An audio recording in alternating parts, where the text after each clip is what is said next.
Okay, we're back with another tech video. Now I'm going to go through your question, answer it, and hopefully you get the solution.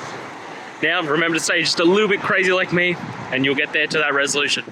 Alright, let's continue on to the video.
And that's it, guys. I hope this video has helped you find that solution that you're looking for.